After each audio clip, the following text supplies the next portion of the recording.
কৃষ্ণকলি আমি তারে বলি, কালো তারে বলে গাঁয়ের লোক। মেঘলা দিনে দেখেছিলে মাঠে কালো মেঘ কালো হরিণ চোখ। ঘুমটা মাথায় ছিল না তার মোটে,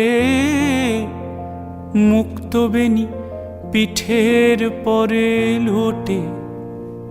কালো তা সে যতই কালো হোক, দেখেছি তার কালো হরিণ চোখ।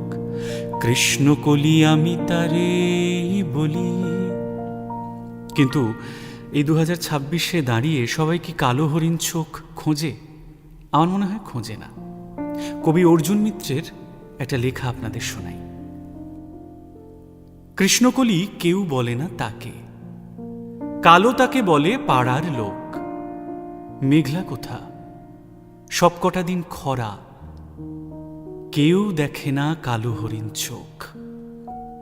বাপের তার নেইকো টাকা মোটে, অর্থ ছাড়া পাত্র কোথা জোটে।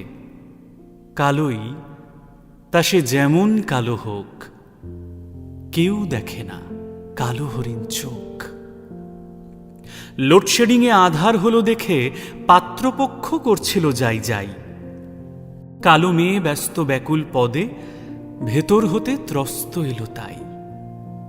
ছেলের বাবা কোঁচকালো তার ভুরু, মেয়ের বুক কাঁপল দুরু দুরু।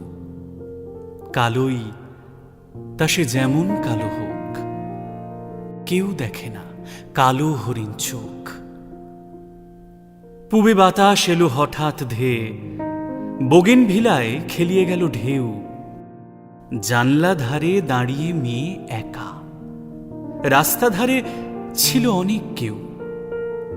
তার পানে কেউ দেখল কিনা চেয়ে, শঙ্কা বুকে টেরিয়ে দেখে মেয়ে। কালোই তা সে যেমন কালো হোক, কেউ দেখে না কালো হরিণ চোখ। পার হয়ে যায় মাসির কালো মেয়ে, জ্যৈষ্ঠ মাসে কয়েক হাজার পণে। কোথায় একা কাকার মেয়ে কাজল, আষাঢ় মাসে পালায় সঙ্গোপনে। যখন একা শ্রাবণ রজনীতে, কোন ভাবনা ঘনায় মেয়ের চিতে। কালোই তা সে যেমন কালো হোক, কেউ দেখে না কালো হরিণ চোখ।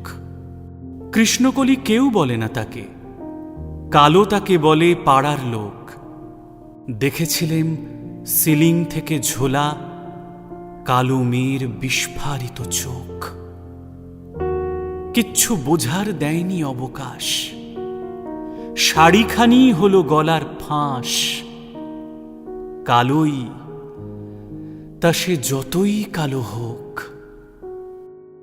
কেউ দেখে না, কেউ দেখে না কালো হরিণ চোখ।